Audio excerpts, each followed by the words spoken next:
So since we are looking at a resilient Africa, we are going to look at something that is a little more specific. And we are going to look at the topic Africa Twice as Tall. Africa Twice as Tall. I know it gives some Burna Boy vibes. But before we start, I shall just introduce our panelists. There are two special things about these panelists. Number one, we all know that young people are not just leaders of tomorrow, they are leaders of today. And this panel is full of young people or youths who are in their prime. And another thing is that they have shattered glass ceilings of some sort in Africa. They are very influential. They are taking up the leadership roles and they're taking up the space. So in the panel, we are going to have 4 panelists. The first panelist is Lamy Subira, and he is from Rwanda. It's great to have you, sir.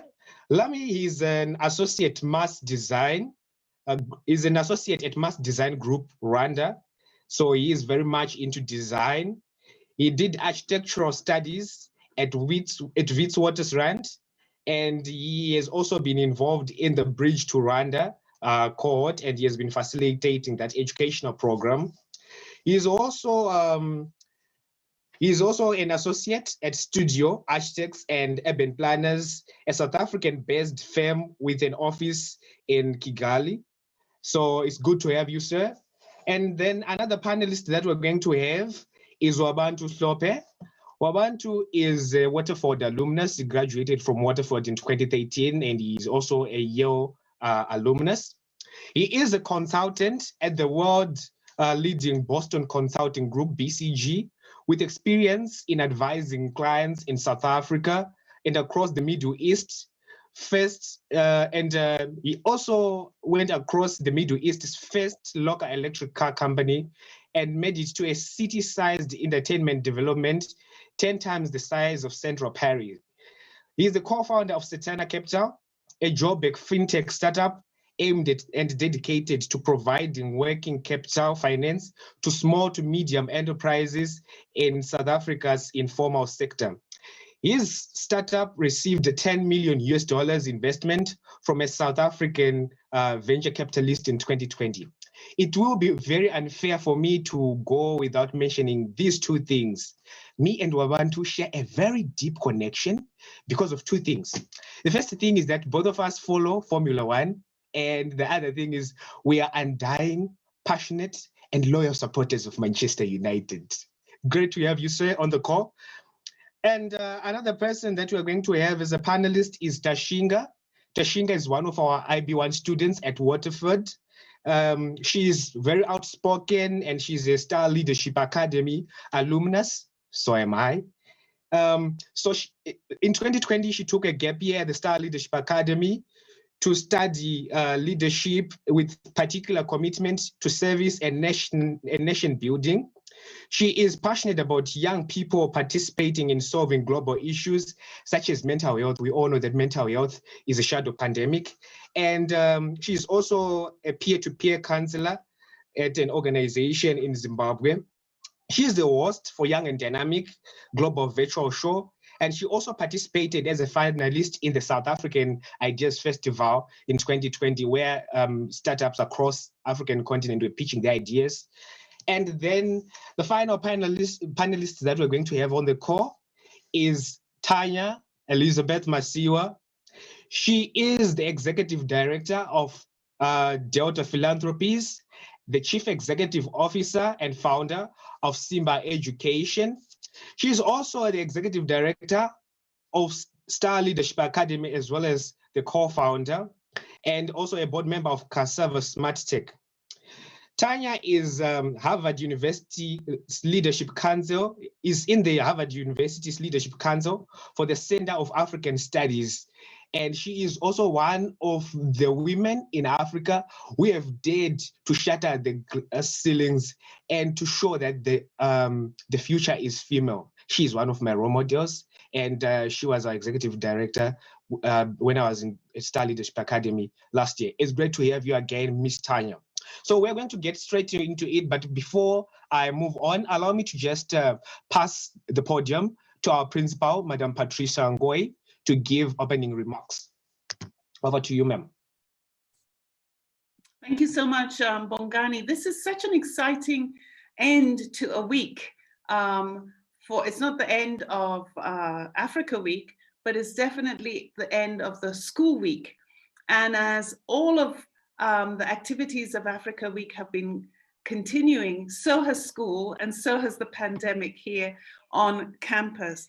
And so it's really very interesting to have been participating and listening in to the voices of young and not so young Africans talking about this resilience that we have seen over the centuries in our continent. It's probably within our DNA to be resilient. And I think sometimes it may be seen as a weakness.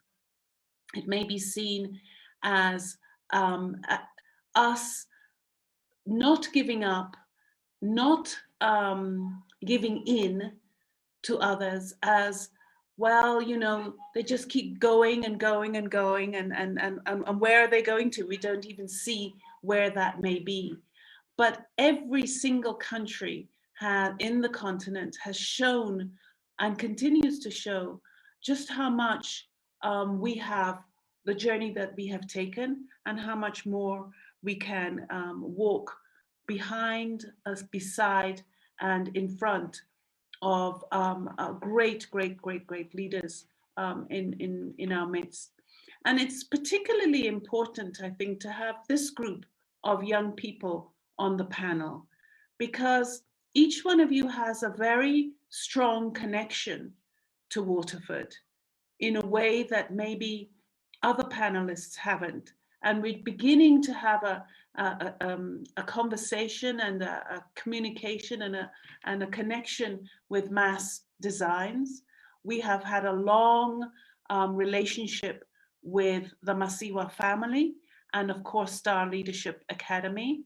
We have begun a program of mentorship with our alumni from around the world, and Wabantu is one of them. And of course, Tashinga, I hope that as a Waterford student, that you, as probably the youngest member on this, maybe, I'm not sure, Bongani, Tashinga, I'm not sure, but you two will be able to engage us after Africa Week here on campus. And I look forward to seeing what is going to transpire from these conversations, and particularly this conversation this afternoon. So welcome Lamy, welcome Wabantu, welcome Tashinga, and welcome Tanya. Bongani, it's all yours. Thank you, Madam Patricia. So I shall just get straight into it. I will be your moderator in this panel forum discussion, and our topic is Africa Twice as Tall. So the context behind this topic is that Africa has been very unfortunate when we look at the path of history. That is to say, history has not been in our favor because of agents of colonization, slavery, and at present we are trying to fight so many misconceptions about Africa, Africa being labeled as, or Africa being regarded as one country, but it's a sovereign continent with 54 countries. Africans being seen as people who lack civilization and something of that sort. And we are going to discover that when we are looking at Africa Twice as Tall, we are going to unpack the mystery behind Africa to say, even though we were underdeveloped some 100 years ago or 1,000 years ago, but right now Africans are on a very bright trajectory. And the example is that we have so many people taking great initiatives across Africa. One of my role models is Dr. Ngozi Okonjo-Iweala, and she's the Director General of World Trade Organization, first African, first female, first Nigerian. So this is something worth celebrating. And again, before I pass over to the panelists, I want to just say that, yes, Africans were very poor in the past, but at present, we have about 20 billionaires in Africa, 140,000 high net worth income earners, or to say millionaires. So Africans have made a significant push to themselves to propel themselves amidst many forms of publicity that is taking down Africa, etc. So Africa Twice as Tall, I'm just going to pass this topic to the panelists to just understand what you understood when you saw this topic, when it was emailed to you and you saw Africa Twice as Tall. What came to your mind? So we're just going to start with Wabantu, then Lamy, then Tashinga, then Tanya, in that order. All right. And thank you so much. Sorry, go ahead, Bongani. So as to just keep track of time, I know this is quite a very open question and we don't have much time, so we're just going to give 3 minutes per speaker on this question. Over to you, Wabantu. All right, no problem. Thank you so much, Bongani, and thank you very much, everybody, for having me. Really excited to be here with all of you. I think to address Bongani's question, what did I first think when I heard the phrase Africa Twice as Tall? So my immediate reaction, of course, was to immediately connected with the pretty wonderful album by Burna Boy that was released not too long ago, right? So this is obviously the context of this phraseology, I would say, and sort of its genesis. And I think what was born of that connection was the recognition that I think the African context, the African culture is becoming more prominent on the world stage. We think everything from music to art to film, Africa is becoming a much more important component in the world's eye. However, and I think this for me was then the sort of the flip side of that equation. For all of Africa's progress and enhanced perception on the world stage, there's a great many things for us as a continent to overcome, to engage with, and to challenge. I think for me, key among these, my favorite statistic to always keep in mind is that the African continent in its totality accounts for a grand total of 3% of world trade. That is 3% when we make up easily 1/7 of the world's population as a continent. This is a fundamental problem and is a reflection of, while we have come very far, we have a great deal further to go. And so I think when I think Africa Twice as Tall, I think of largely Africa's future, not necessarily Africa's present. In particularly in the light of the context of the COVID-19 pandemic, I find ourselves at a moment where the African continent is not rebounding quite the way that we had all hoped. I think, following the impacts of the pandemic, and in large part because the pandemic continues to rage in the African context. So much ground has been lost. I think by most accounts, particularly by the UN, Africa has lost roughly 5 years worth of progress, with 40 million people being pushed into extreme poverty as a direct result of the COVID-19 pandemic. So when I think of Africa Twice as Tall, I think of us in 10 to 15 years. I think of our ability to, perhaps as the Americans put it, build back, but build better this time round. And so for me, when I think in this context, I think, what are we going to be able to do over the next 10, 15, 20 years that's going to allow us in the African continent more broadly, in all 54 of its diverse markets and environments, to be in a better position that it finds itself in now. And I'll say very briefly, I'd say that the one final point that definitely comes to mind is what has come to mind as well, is that I think that perhaps in part because of the pandemic, we find ourselves in a moment where African youth are really standing up for their rights, for political change, which I think has been something that has been uncommon, I would say, or at least not thought of very, very much in the last 15 years in particular. And I think of recent events in Eswatini in particular that strike me as a watershed moment in the history of not just the country, but potentially of the continent, as the last absolute monarchy is more openly questioned, I would say, by its population. So that's what immediately comes to mind. I believe Lamy is up next. Hi, Bongani. Hi, Patricia. Thanks, everyone, for having me today. When I looked at the topic today, I actually found an interesting tension in the topic for the week being Africa Resilience Week, and the topic today being Twice as Tall. I think if we are to achieve our objective of being twice as tall, we will no longer need to be resilient. So when I saw the topic, it sparked a couple of thoughts, and something that you had said, Bongani, in the introduction. Now, you had spoken about our unfortunate history and the perception that the world has of Africa, two distinctions that I think are important to make. I think it's important to speak about how that's unfortunate recent history. I think it's important to take a long view of history and where we have come from. Only then will we understand what it means to be twice as tall.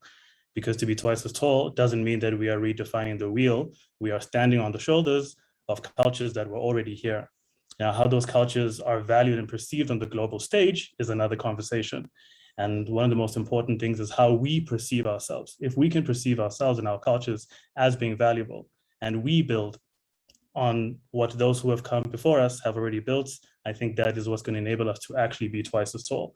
I think that, I see this particularly because I'm in the built environment. I'm an architect, I'm a designer. And when we look at the long view of history, when we look at, for example, Benin City, which in the late 1800s already had a sewage system, this, let's say in architecture education, isn't specifically spoken about. But the people who designed those spaces, the people who designed that infrastructure, the people who were pioneering at that time, they had a culture, they had values, they had a system of thinking that is still inherent in, I think, what is today a region in Nigeria.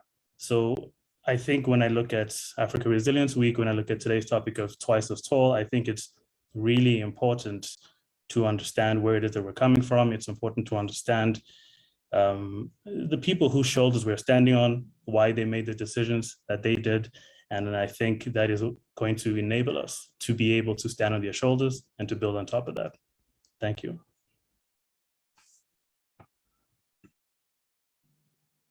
Thank you, Lamy. Those are very interesting points.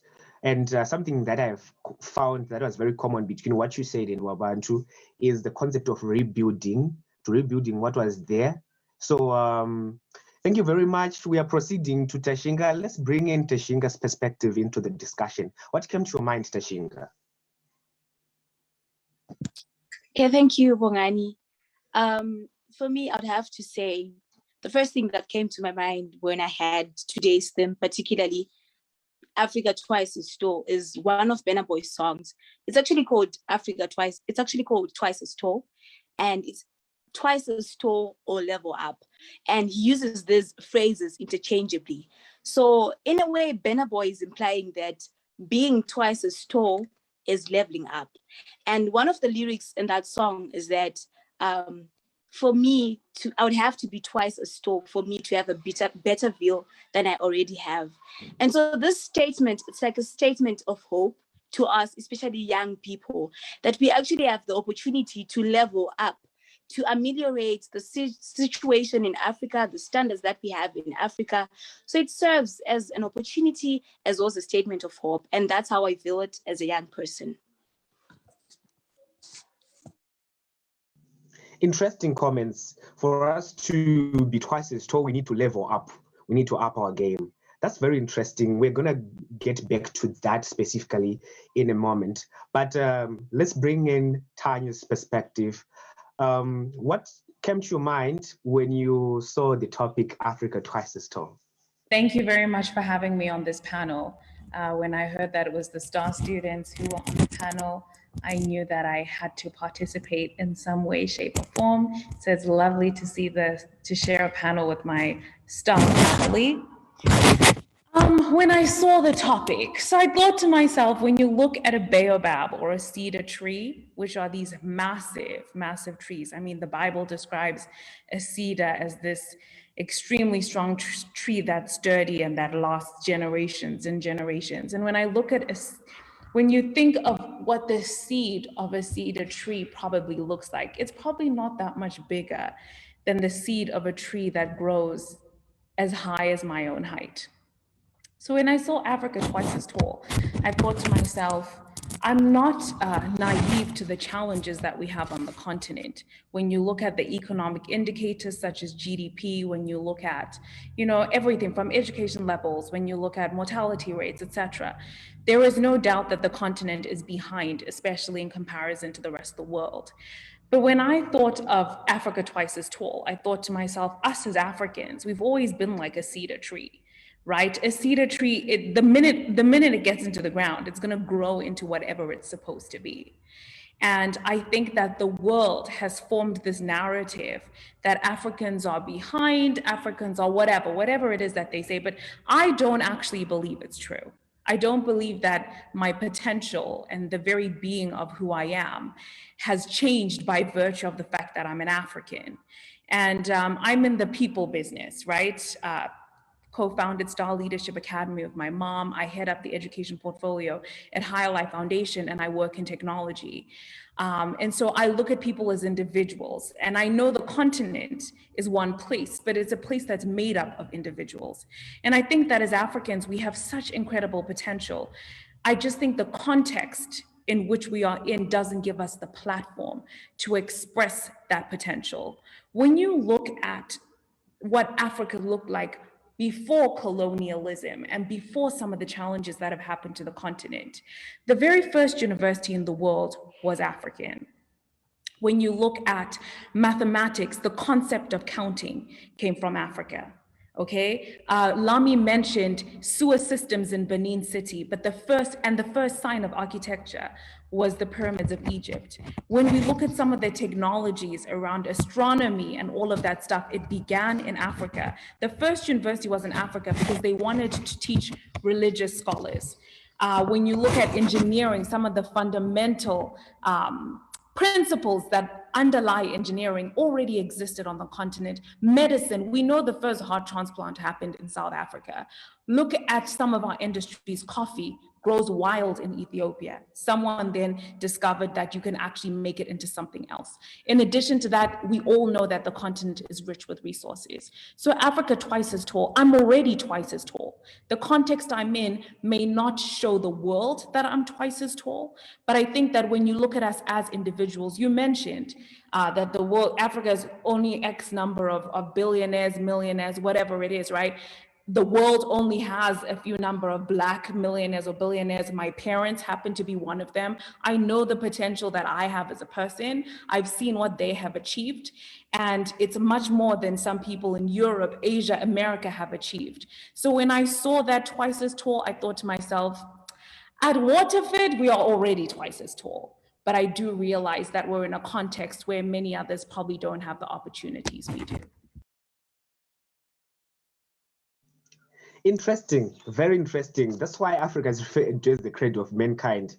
The humans are believed to have evolved from Africa, and first university, forms of geometry and mathematics, heart transplants, etc., all originating from Africa. Those are very interesting perspectives.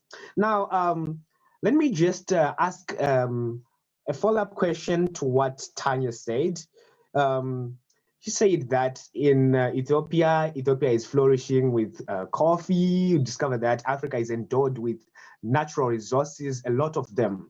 What do you think has caused Africa not to really utilize the resources that it has? Does it have to do with governance? Does it have to do with technology? What do you think is the major problem that has caused Africa not to utilize these resources?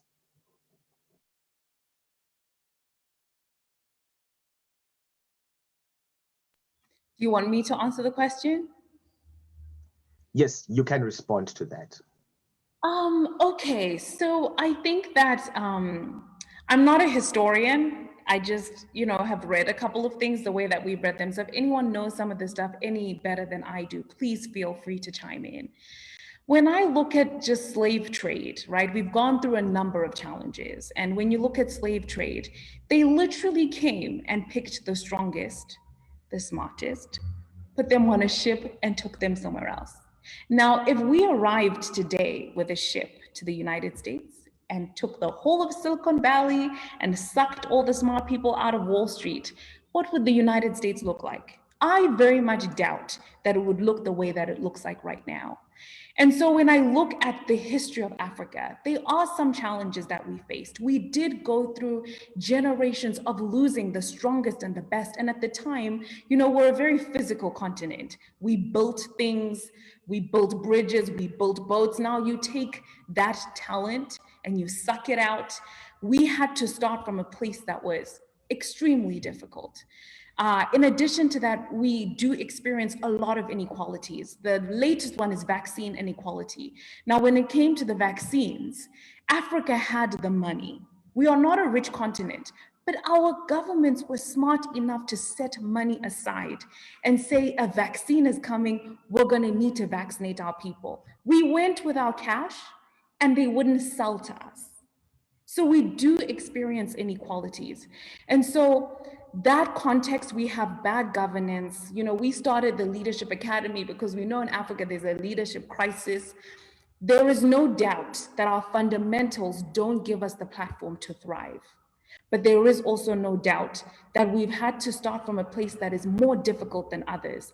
And I think Lamy spoke on resilience. The only way out of it to an Africa twice as tall in the future, like Wabantu said, is gonna take, you know, we're not starting from the same place that Europe did. It's going to take something that is a lot more than any other continent in this world has experienced.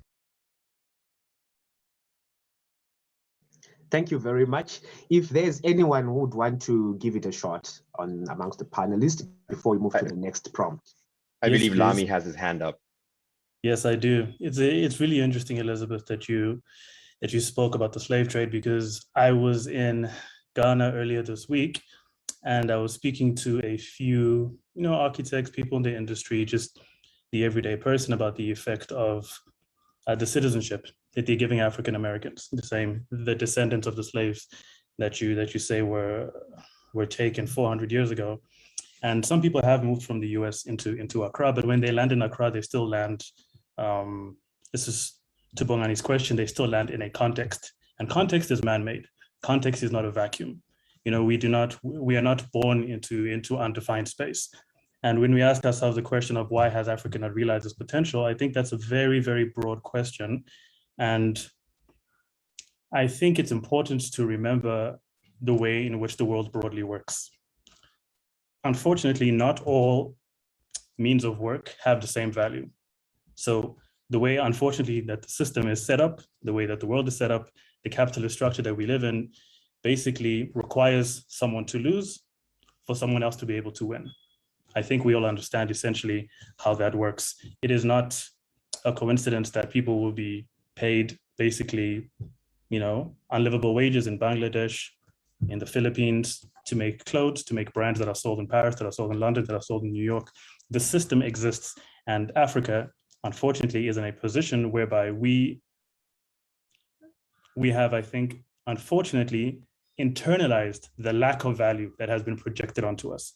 But I think it's important to note that that lack of value has been projected, and it is not inherent. We have value.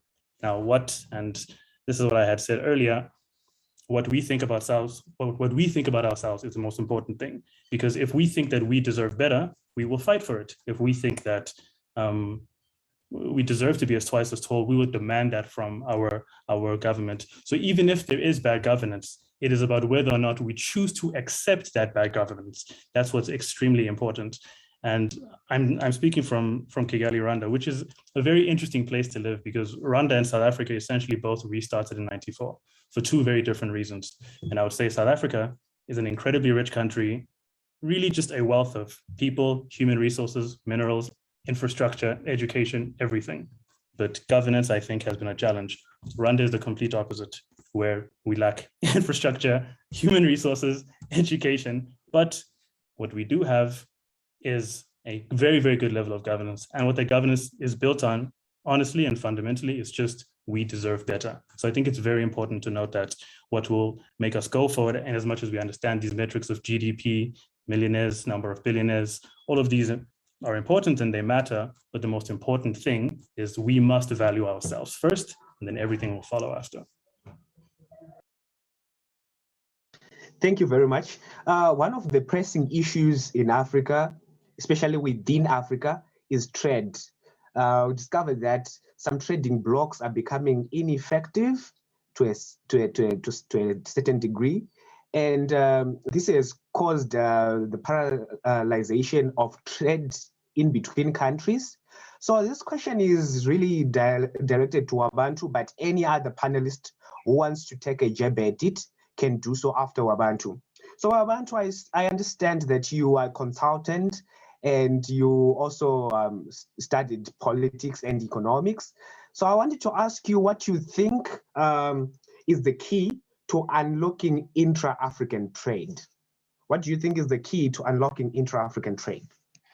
Yeah, a very good question. So I think a couple of things. I think first and foremost, what the African continent is being to take steps in the correct direction, right? With Agenda 2063 and with the launch of ACTFA. What those are effectively trying to address is really two key issues. One of the big problems that has long been the bane of businesses on the African continent is the ability to move goods, people, and capital across the African continent with limited trade barriers. To give you a very simple example, for the longest time, it was much easier to have an American passport and travel through Southern Africa. What that meant basically that the average American had more access to the African continent than Africans did to their own continent.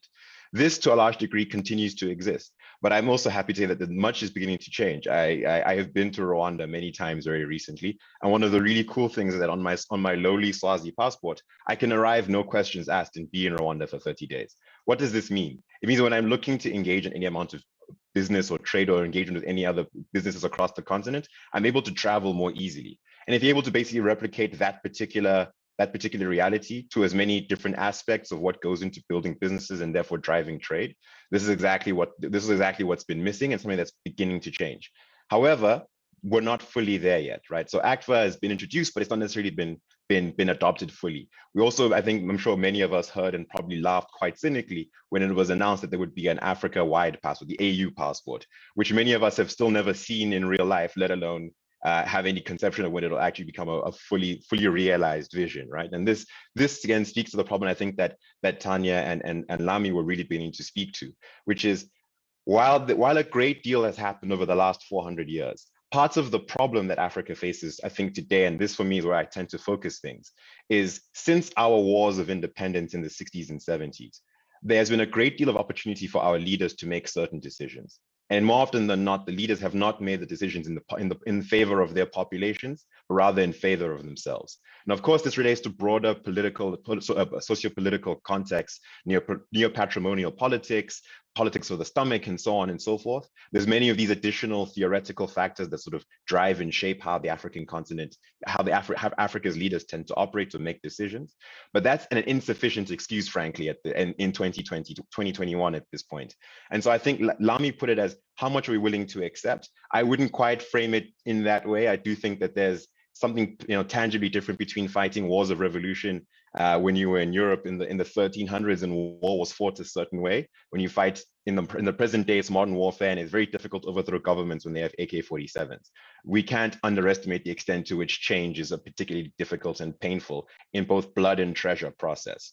But that being said, there's still a huge scope for different decisions to be made, for different leadership to take the fall. And in that regard, Lamy's point and comparison between South Africa and Rwanda, for example, is a strong one and I think an apt one, given the context. South Africa lost 8 years under Jacob Zuma and is still battling the consequences of that period of bad governance, whereas Rwanda has largely been more stable and been able to grow. But of course, their histories are very different. So we shouldn't necessarily conclude that that's the full story. There's much more to both of them.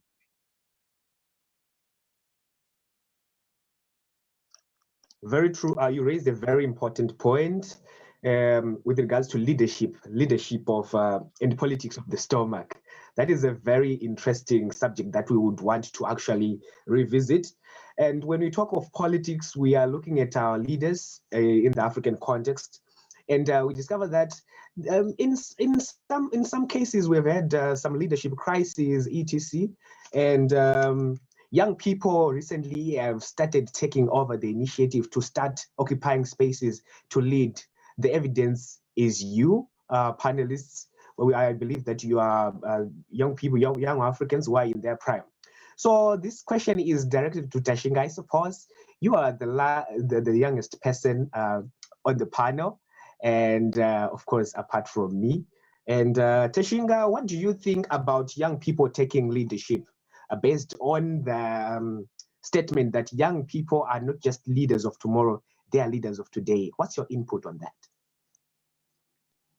I think that young people, we have a role to play. And to some extent, the reason why Africa is in the position that it is right now is because Africa has ignored some of these young people, amazing young people's perspectives.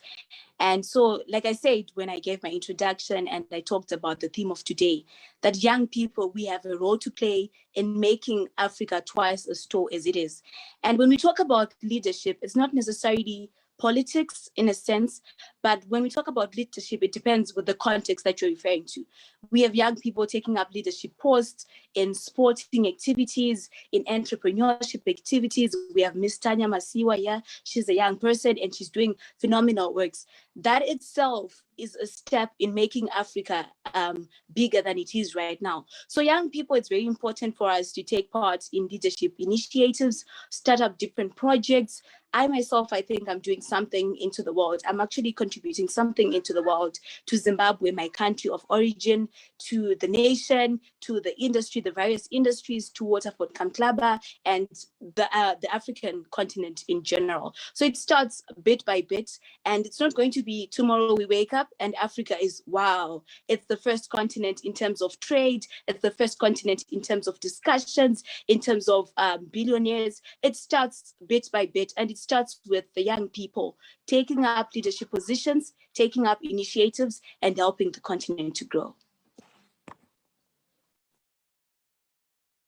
Thank you very much. I would like to pass the same question to the other panelists, if there's anyone who would want to respond to that, to say, what do you think is the role of young people in leadership, and what's your views on the statement? Young people are not just leaders of tomorrow; they are also leaders of today.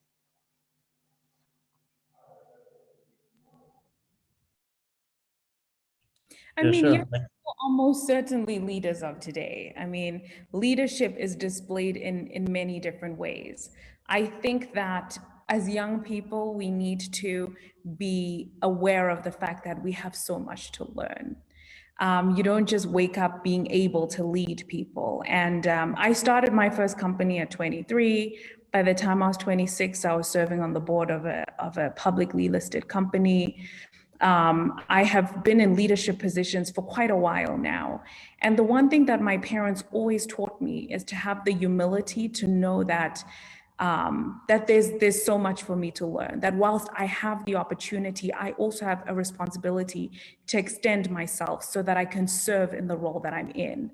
And so as young people, you know, you don't just wake up president. You lead in your student presidency at school, then you lead at work, you start maybe as a supervisor, whatever. You don't always have to start, you know, at supervisor. You can start off as a manager. We have our COO is 31, right? But at the same time, you also have to extend yourself, fill the gap in that role, and also acknowledge the leadership of a lot of people who have a lot more experience than you.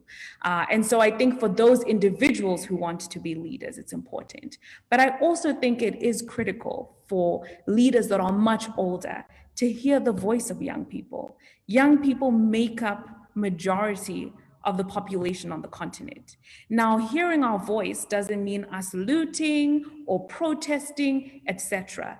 We have to also be well versed with the issues that are there, and then we have to contribute on our level. We have to help them understand what are the challenges we're facing, lack of jobs, lack of opportunities, and we also then have to be open to being a part of the solution. So I do think that there's room for young people to be engaged at the highest level. I do think that diversity helps create better decisions.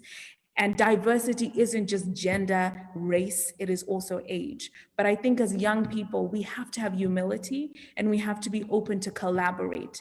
But again, this is a little bit idealistic because a lot of times older people tend not to be open to collaborate with us. So I think there needs to be a little bit of leeway there. I was going to say that I think Tanya's final sentence there was a really important one, because I was going to be a bit more critical of her perspective, precisely because I think that we live, if we're being entirely candid and honest, we live on a continent where the voices and perspectives of young people are often just literally thrown out the door, precisely because it's assumed that we don't have enough experience or understanding of what it is that we need to say. Actually, from the perspective of someone who's an entrepreneur and is building a business in the fintech space, one of the things that I find really fascinating is that if you look at, statistically, the rates at which African entrepreneurs are asked or told that you need to have mentorship to go with any investing that we would provide to you is at a far higher, rate than it then occurs in other parts of the world. To put it to you like this: if I had built my business in the USA, it would be highly unlikely that VCs would have told me, we really would like you to have 10 mentors that are going to give you experience and advice on X, Y, and Z.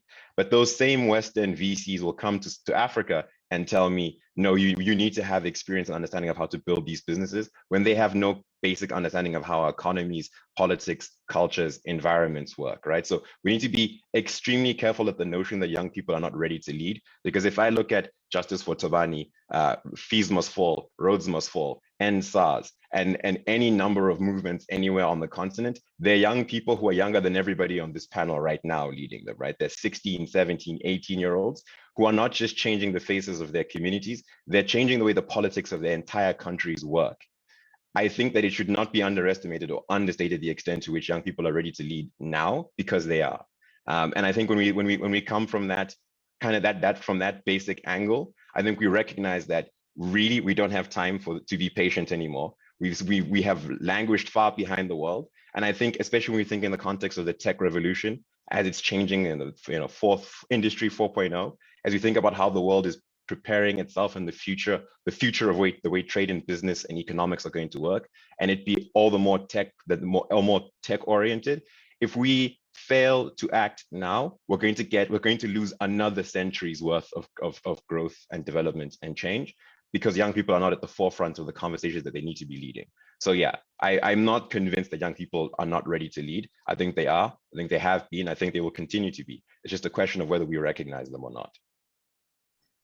Yeah, I had a few thoughts. Yes, I had a few thoughts on this as well, in regards to the role of youth on the continent. I think that the youth on this continent has a very specific challenge in that I think, Wabantu, you spoke about it earlier, there is a difference in fighting for and striving in a time of peace and in a time of revolution. However, because our revolution is so recent in Rwanda, we are still having conversations with the very people who did it. You can sit next to someone who was in the revolution at work. And I think then it really sharply contrasts the youth and the previous generation and the challenges that we have to overcome. I think that we need to get a very good understanding of the toll that it has taken on the previous generation to build the systems that we now stand upon. And it's this interesting tension and balancing act between where we have to respect what has been done, but I think we're also recognizing that too much respect means that not enough questions are asked. So it's not an easy thing to answer, because the previous generation in and of themselves, at the end of the day, everyone is just people. And if a person had to, work through, honestly, a lot of difficulty to give up a lot of their own ambitions and their own dreams to make sure that their country is free, that person is not going to suddenly look at someone next to them who has not gone through what they have gone through and suddenly say, sure, take the reins. I believe that you, without any of the experience and challenges that I have faced, I believe you can do what I was not able to do. So it's very important to frame the problem and to understand the people who we are trying to take over from. And the thing about being youth on this continent, I would say the strongest tension is that the generation that came before us do not realize that they have built enough of a system for us to be talking about quality of life. For them, it was about life in and of itself. It was about survival. Now we are here talking about quality of life, and those things are so diametrically opposed. It is akin to telling someone who does not have enough food, make sure you have a balanced diet. That is how sharply contrasted the conversations we are having are. So I think the role of youth whatever it may be on the continent, the hardest battle I think we have is to understand the previous generation and to speak to them in a language that can deconstruct the challenges that they had and how even the things that they have overcome are in this present day, the very barriers that are stopping us as the youth from going forward. That I think is our biggest challenge. We need to be able to deconstruct those things. We need to be able to have their participation in this process, because I think it is unlikely that we will be able to remove an entire generation to make space for ourselves. I think we need to hold each other's hand through this process and pass the torch. This is very interesting to say. Too much respect may imply that not many questions are going to be asked. And you discover that so many politicians come during the time of elections to promise bridges where there are no rivers, etc. And if we give them too much respect, that means not much is questioned. But anyway, I still have a follow-up question to your perspectives, Wabantu and Lamy, to say, yes, young people are not being heard, and that probably explains why there have been insurrections. We discovered that during the Ugandan elections, young people were, very vocal in it. You discover that in the protests in Eswatini, young people were also quite vocal. But then you discover that despite the fact that they were being very vocal and taking up the space to demonstrate and to question authority, in a sense, but this has not really been effective because we still have the same systems not reformed. So what do you think is causing the lack of reformation of these systems, despite the fact that young people are firstly being vocal about it, and at the same time, they are also demonstrating? What is causing these systems not to change or not to reform? Happy to take this one first, Lamy, unless you had something you wanted to just share. So on this, I actually would approach it from a slightly different angle. Many years ago, when I was still a student at Waterford, during the 50th anniversary celebrations, we had some of our alumni from very different walks of life come to speak to us and address us on many of the things that they had been involved in when they were on campus. And one of the alumni that came back happened to be someone who would go on to be a resistance fighter in the Frelimo movement in Mozambique during basically the wars, the civil war that tore Mozambique apart for the better part of 25 years. And the perspective I remember him vividly sharing with us, the simple question he asked everybody in the room was, how angry are you? He said, the simple fact of the matter is the change that you are looking for will not be won easily. The people that you are trying to wrestle power from, you must understand that they don't want you to have that power. And when you understand that basic fact, you start to understand that the lengths to which one might have to go in the pursuit of change are not an easy set of decisions to make. And I think this is where there's a little bit the personal choices come into play. One of the questions that I think this relates a little bit to what Tanya had mentioned earlier, but many African young people are choosing to leave the continent in large numbers. I have been, and I continue to be, I think to some degree, one of those Africans who has left the continent, as much as I want to come back at certain moments. But if I'm not prepared to make the sacrifices, whether it's in terms of personal security, whether it's in terms of the amount of money that I'm going to get paid to do a given job, so on and so forth, the question becomes, how much are you willing to sacrifice for change? And I think if you're able to answer that question honestly, deeply, and candidly, you have the first parts of the answer to why aren't things changing as quickly as maybe we want them to. Yeah, I think very interesting question, Bongani. And I think the reason why we aren't seeing the change that we expect, I think is because we misunderstand how change happens. I think, for example, let's look at late 2010s in the US, financial crash happens. A lot of people go and strike on the streets and they say, listen, we don't want to bail out the banks. People followed all courses of action that were available to them. And they were told, if you're an engaged citizen and you go and speak to your local representatives, change will happen. This was, I think, the first time, and I think around this time I was actually in Swaziland, funny enough, Eswatini, sorry. You can see how long ago I was there. This was around the first time I really began to understand that change does not happen in the way that it is advertised. I think we really need to look at how change actually happens. In the case of in the case of Uganda, if you, I'm not a poli-sci major in any regards, but if you look at Uganda, the current government is deeply entrenched. I mean, this is someone who's ruled for a certain amount of time. And the reasons why I'm pointing to that entrenchment is that, and to Wabantu's point, the people who you are protesting against hold the power to the keys of change, and they will not give it up easily. So then the question is, how effective is that protest? And then if we can answer the question of how effective a protest is, then we can move on to what is the most effective way to bring about change. I think we need to look at that question a bit more critically and see maybe where we have a particular bias. Maybe we think change happens in one way, but it doesn't actually. So if we are constantly frustrated by the same methods, then the problem lies in the method. Interesting, interesting. So we're just going to divert a bit from the issues of leadership and governance, and we're going to focus more on feminism. We discovered that Africa is a continent that was very patriarchal, and some societies are still very patriarchal. But, you know, I always say that most of my role models are females, the likes of Fatima Mansouri, the likes of Isabel dos Santos, Tanya Masiyiwa, Ngozi Okonjo-Iweala. So they have shattered glass ceilings in a sense in social entrepreneurship, in education, in leadership, etc. So I want to pose this question to the panelists to say, what has been the role, or what is the role of feminism in the development of Africa as a continent? This question is just going to all the panelists, starting with Tanya, then Lamy, then Wabantu, then Tashinga. I don't consider myself a feminist. I consider myself a strong Black woman. That's how I was raised.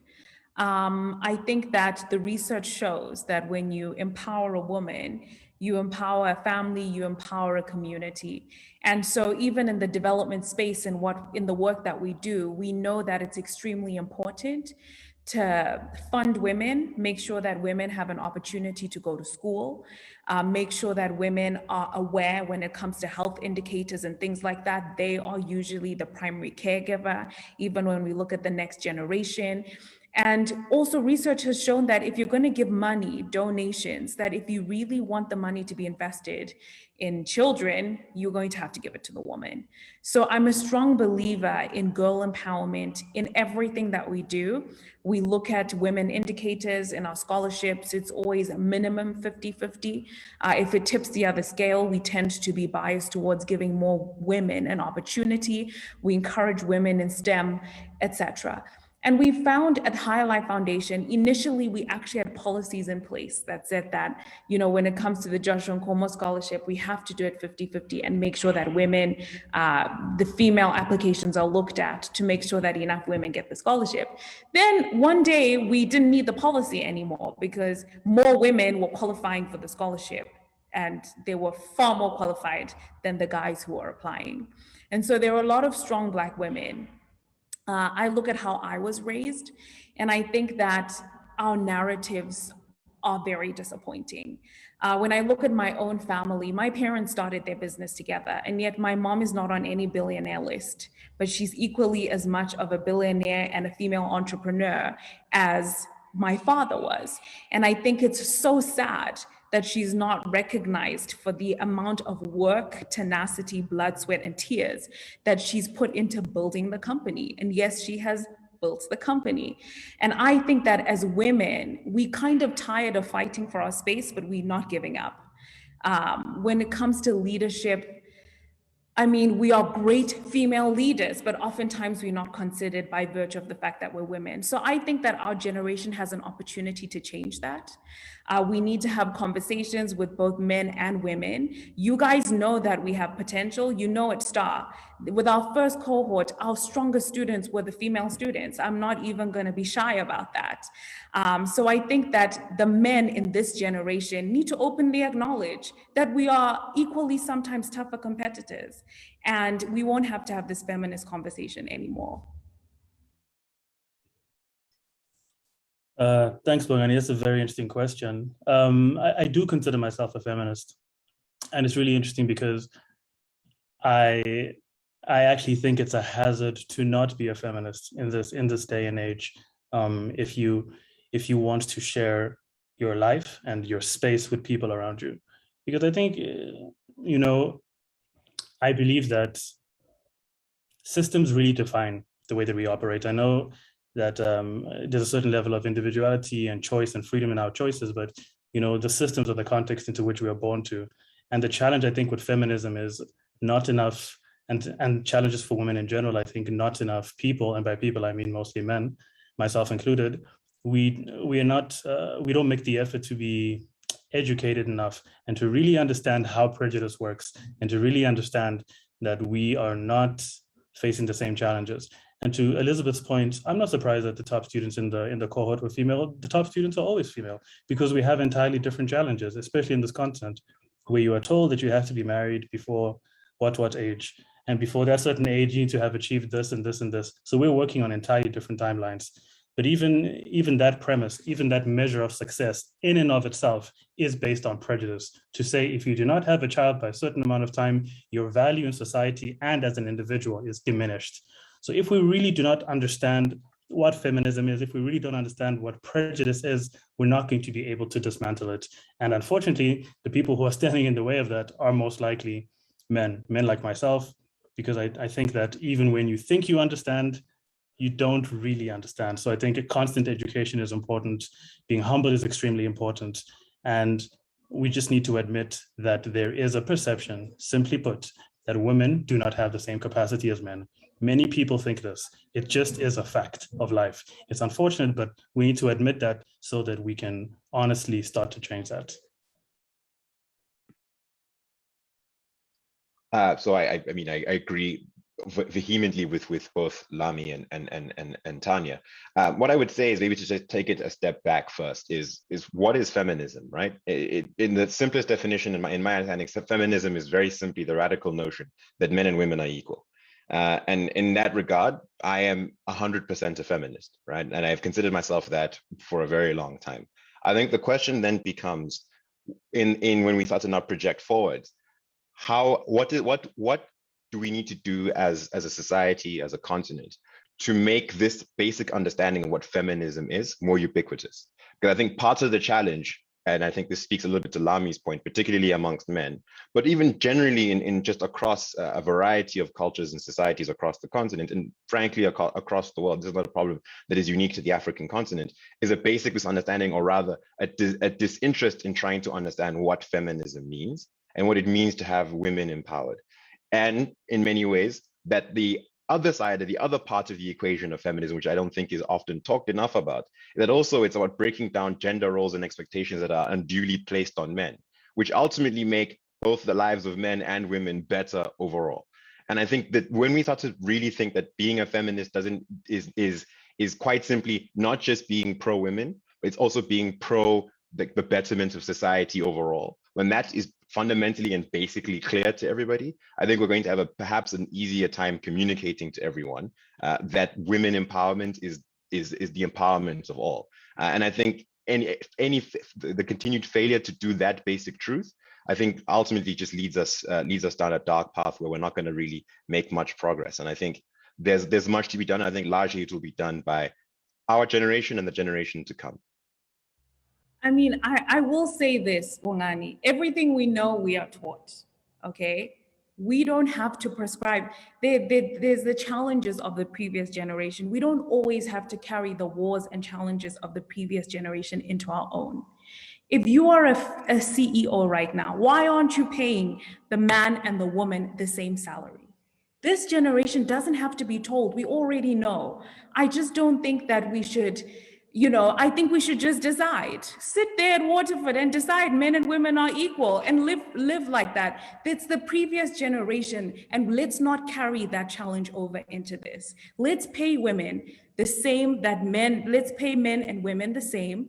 We know gender roles. If you feel pressure, I'm not going to put pressure on you. You don't put pressure on me. I'm 29 years old. I don't feel I need to be married anytime soon. And I don't think, and I don't place that value on me. And those are the principles I teach the STAR students, that if enough of us decide that the way that we have been perceived for many, many generations can stop at the previous generation, then how we even define feminism and what the conversation is will change as generations go on. Very thanks. interesting. Tashinga, what do you have to say about that? I think I'll agree with all the three panelists, and I'll say, because I'm also a woman, I do go in favor of equality. Both men and women have a role to play in the development of the continent. And I think to some extent, we have learned to just accept things as they are, because we've just been taught, and it has just been a tradition that the lady has to do this, the male has to do this. And to some extent, what happens within the home is basically a representation of what even happens even in politics. That's why we see that there are less number of women taking up these leadership positions, but it's just a matter of choice, like Ms. Tanya has said, that it's a matter of choice, that I decide that I'm a lady, fine, but that's just something that I can't change, but I can equally do something that Bongani can do. So it's just a matter of, okay, fine, our birth certificate is a female or a male, but we can talk. We can advocate for human rights. We can just make decisions just like men do. So I think to some extent, even the ladies have learned to be a bit relaxed and just learn to accept things as they were, but then we have to change. And like I said in the first place, for us to be Africa, to build that Africa twice as tall, it also starts with such things such as gender roles. Gender roles are just there to complement our way of life. Probably the man might do something in the garden, the lady might cook, maybe that's the norm, but then it's just there to complement so that we have a balanced life. But it's not exactly that it should be as it is, because I can also go into the garden and do the gardening. The man can also come and cook in the kitchen, but it's just that you have to do something, I'm doing something at the same time. So it's something that we have learned to accept. I think it's also a matter of lack of knowledge and just wanting to be a bit relaxed and reluctant as ladies. We have to take this up as a challenge. And I myself am willing to take it up as a challenge to be in leadership positions. The lady that I am right now, Miss Tashinga, I'm willing to take up the challenge.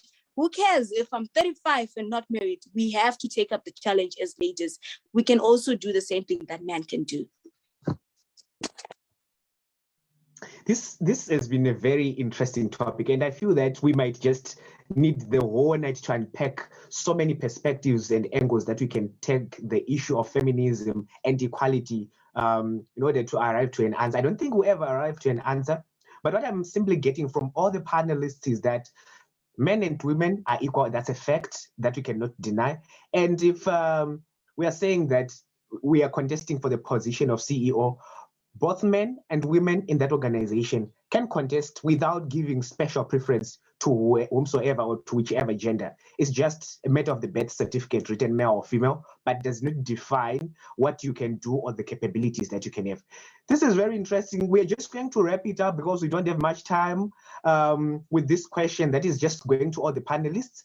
And please be advised that because of time, we are only having something like a minute to respond to this prompt, to say, what do you think Africans should do to secure the future of the youth and the future of Africa as a whole? So this goes to all the panelists, and you have a minute to respond to this, starting with Tashinga, then Lamy, then Wabantu, then we finish with Tanya.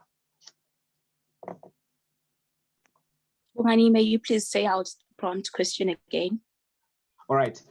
The prompt question is, what do you think Africans should do to secure the future of the youth and the future of Africa as a whole? What do you think Africans should do? I personally believe that Africans and Africa as a continent, we should implement policies that coincide with the realities that we have, starting with the fact that women are equally good as men, and other issues concerning what our potential is as Africans. And when we invest in that, our future, both the youths and the elderly people, is secured. I think for both the youth and the previous generation to move forward, I think the most important thing for us to do is to decolonize our education. A lot of what we're speaking about here today, the question about why change isn't happening fast enough, why are we lagging behind the world? A lot of these prompts, I think, speak to a frustration that we have in following a certain system of thought that has not produced the results that we want. And that just means, for me, it's pretty glaring that the system of thought that we employ has falsehoods. So I think we need to decolonize our education. We need to educate ourselves, one African to another, because I think there's certain realities. Unfortunately, we all know that our histories are oral and we have not passed on certain lessons in a recorded manner from one generation to the next. We need to educate ourselves uniformly, not only at an academic level, but more on a societal level, especially what it means to be a citizen. Because I think at the end of the day, we don't have to agree on everything, but we all have to understand at least what is going on. As when we have a common understanding of what is going on, what our challenges really are, then we can move forward. So from my perspective, I'd say there's two things that we need to do. I think one, and obviously this is difficult to even answer because there's so many battles for us to fight over the next years. But I think the first thing for me is young people need to learn and understand their continent. So it's to some degree what Lamy has mentioned, but I would make it more specific. Young people, you need to travel through the African continent. If you are born in Eswatini, you must be just as comfortable traveling to Ghana as it is going to London. You should not have the revulsion that you should not be traveling to Zimbabwe, to Mozambique, to Ethiopia. This continent is your home. So that's the starting point. Live like it. And I think the second thing after that is then Africans and young people must be brave. There are going to be very hard decisions, very hard moments for the next 50 years. Simply recovering from this pandemic is going to take a great deal of effort, bravery, ingenuity, which clearly the African continent has, but we're going to need to use it more than ever to try to make the changes that we genuinely want to see on the continent, but it's going to cost us a great deal. And so a decision must be made, but every individual needs to make that decision for themselves.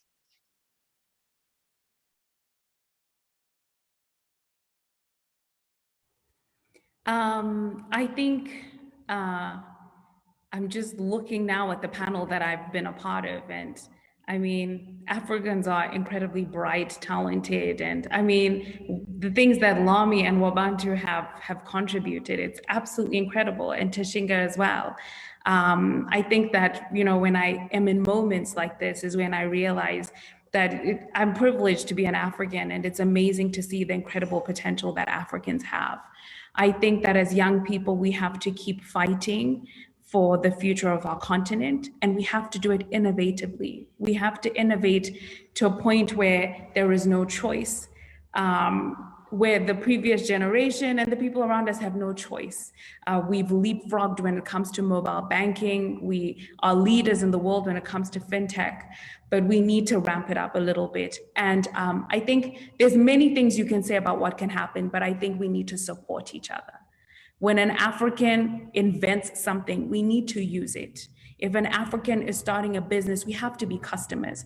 We have to shift a little bit out of this valuing Western products. Of course, I would love to wear Nike and I can buy my Nike shoes, but if there's an African who has the shoe brand, we have to use our own products. If we don't use our own products, we can't help people create economic value. And in turn, we're never going to develop as a continent. We need to buy our food from each other. Things from the West are nice, but again, we need to support each other. We need to fund each other's businesses. We need to vote for each other when we go to the polls. If a young person is going to the polls, we need to vote for them. And so if I could just pick one thing to say, I would say that as young people, let's begin to support each other, to encourage each other, and to build economic value for each other, so that if we thrive as individuals, then our continent will begin to thrive.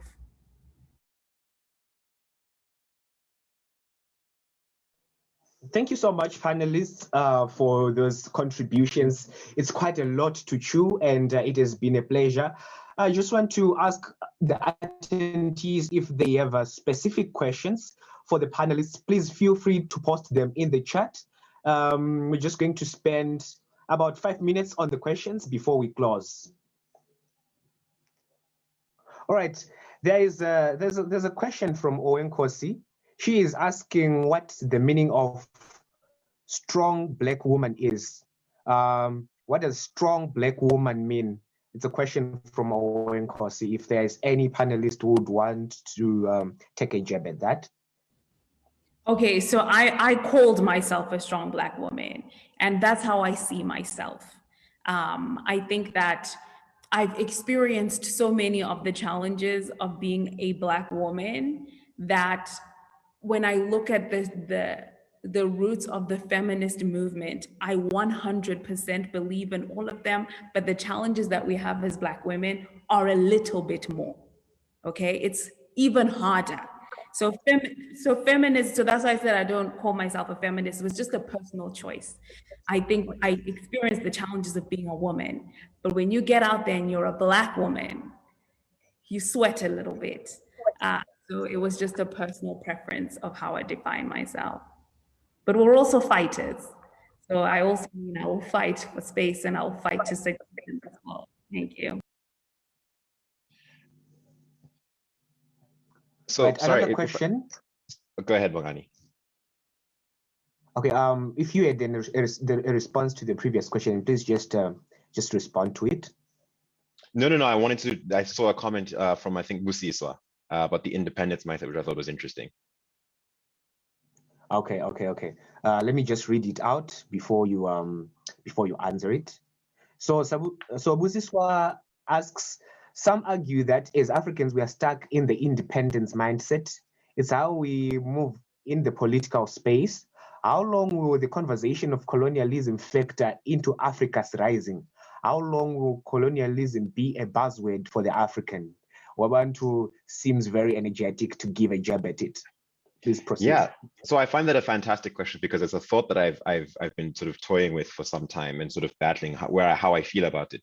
I think one of the ways that I would frame much of the politics of the African continent in terms of what stories are being sold to us by our leadership is more to say that the African voter must be grateful for being free.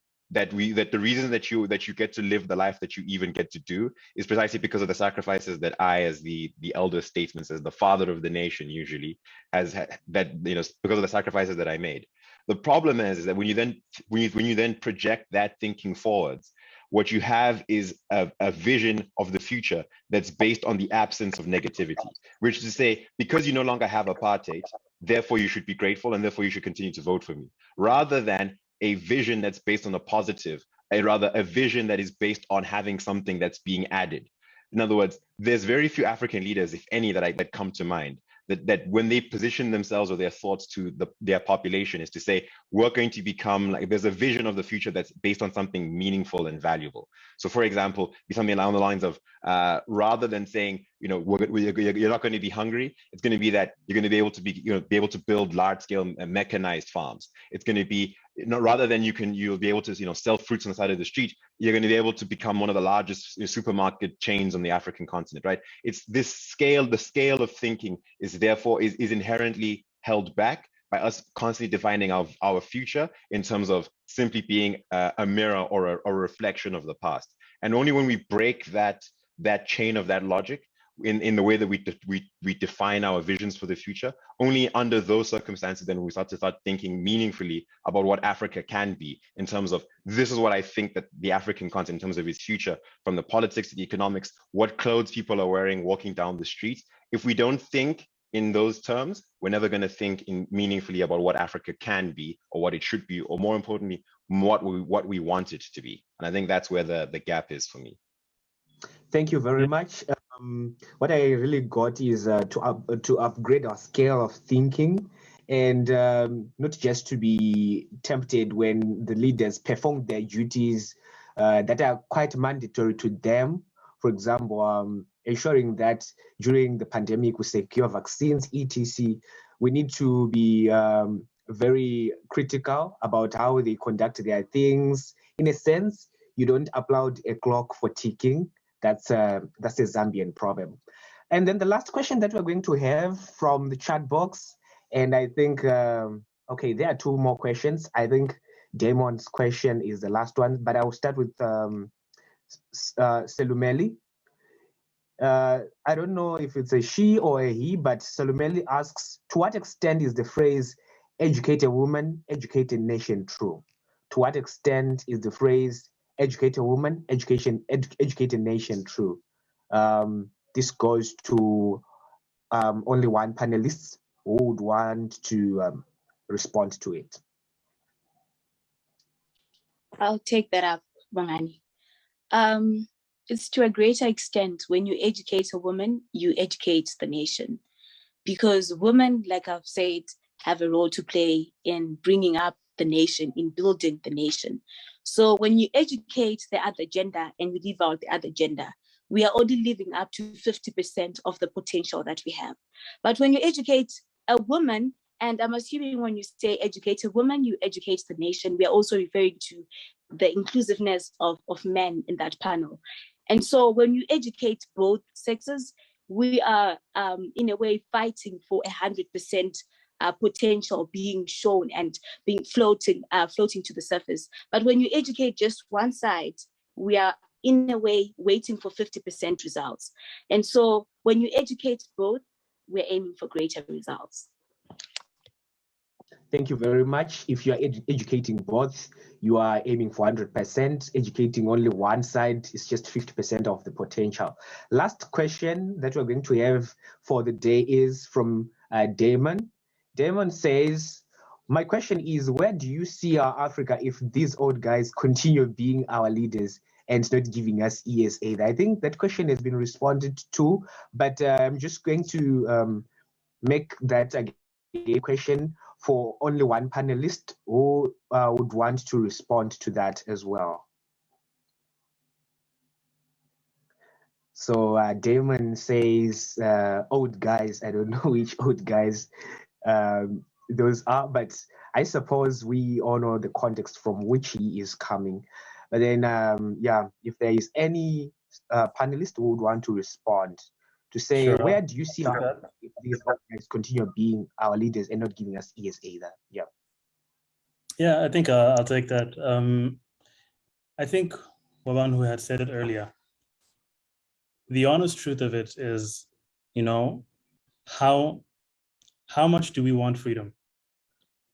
It's a really difficult perspective to have, but you know, and maybe it's a bit extreme, but either you are able to work with the people who are in front of you, you genuinely believe in cooperation, but if people do not want to be cooperative, I'm not advocating for anything negative here. I literally just mean, you just decide, pretty much there are two ways to do something. If there is a party that is in power, you either join that party and change it from the inside, or you join your own party, or you create your own party. Essentially, if we're talking about it in the political space, because people do it differently.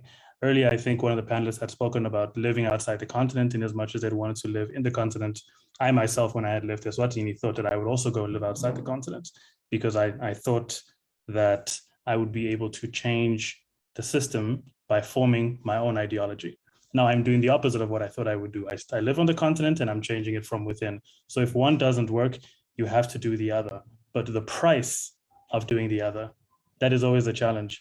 There is a realistic price that you are going to pay for the old ears that don't want to listen, unfortunately. And it takes some time, I think, to have that level of personal and political maturity to say, I'm willing to do this for, I'm willing to sacrifice X, Y, and Z for the pursuit of a greater truth.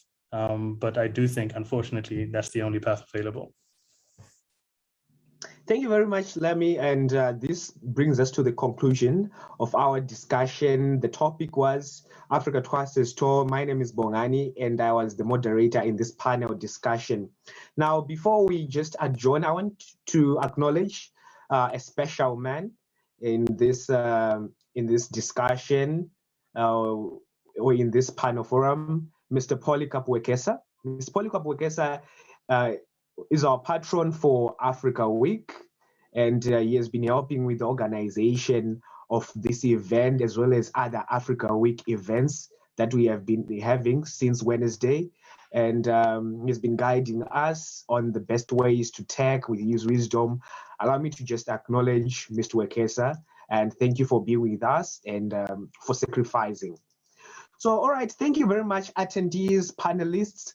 At this point in time, I shall be forced or tempted, but it's quite sad that I shall be tempted to adjourn this discussion. It was very exciting. It was very interesting. With so many views that we were having, and the panelists were very knowledgeable about the subject matter, and we have a lot to take from them and a lot to chew.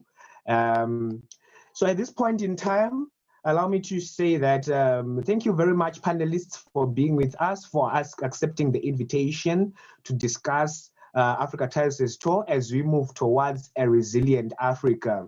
My name is Bongani again. I was your moderator, and I'm the executive head of panel forums for UWC Africa Week. I think our panelists have some other commitments to do after this panel forum discussion. So please feel free to exit to your next meetings. But then what I'm just receiving here is that we have another panel forum discussion tomorrow, which will be moderated by Madame Anne Juko, and that's a Women in Leadership panel tomorrow, Saturday, and it has been posted on the UWC Africa Week website, as well as on our social media pages on Facebook, on Instagram, etc. So please join again tomorrow. It will be another fire discussion, high-powered, just like the one that we had today. I would also want to say that please encourage other people to attend and and receive insights of these helpful discussions. Thank you very much. Let's call it a day.